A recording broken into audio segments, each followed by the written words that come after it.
Dina Verny, qui était ma grand-mère, qui a fondé la galerie en 1947. Et donc la galerie aujourd'hui est la plus vieille galerie de Saint-Germain-des-Prés. Donc comment est-ce elle en était arrivée à faire une galerie? C'était la dernière muse de Mayol. Et après son décès, elle a travaillé avec le fils de Mayol. Elle a représenté la succession Mayol. En fait, la galerie avait été dessinée par Auguste Perret en 1947. Matisse avait convaincu Auguste Perret, qui à l'époque reconstruisait la ville du Havre, de venir dessiner une petite galerie à Saint-Germain-des-Prés. Et en fait, la galerie est toujours telle qu'elle, avec ses murs de bois tressés. On a ici une petite œuvre qui s'appelle Leda. Leda qui est une œuvre du tout début du siècle, du tout début de la carrière de sculpteur de Mayol. En fait, Mayol devient sculpteur très tard, à 40 ans.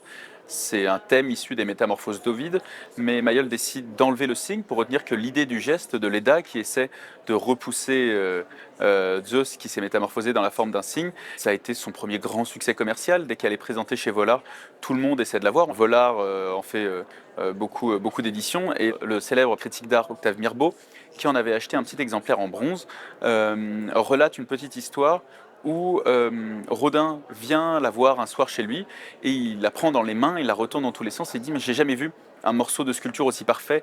Si le mot génie improprement donné à tellement de personnes a toujours un sens, eh bien c'est bien ici. Mayol a véritablement le génie de la sculpture. » Et donc voilà. Alors aujourd'hui à la Galerie Dina Verny, on peut voir ici une œuvre de Markus Lüpert, un artiste néo-expressionniste allemand qui avait été très inspiré par Mayol. Ici on a un très joli petit carton de tapisserie. Ce sont des œuvres très rares, les peintures de Mayol sont extrêmement rares. Ici vraiment la peinture la plus nabie de Mayol qui était présentée notamment dans la rétrospective du musée d'Orsay. Ici une très très belle étude, début des années 70 de Simon Antaille, et à côté un Christ de Germaine Richier qui appartenait à Aimé Mag, un bronze fondu du vivant, donc quelque chose de vraiment assez rare. Un tableau de Poliakoff, qui est un artiste assez historique pour la galerie, puisque Poliakoff avait eu sa toute première exposition qui avait eu lieu à la galerie en 1951, qui avait lancé sa carrière.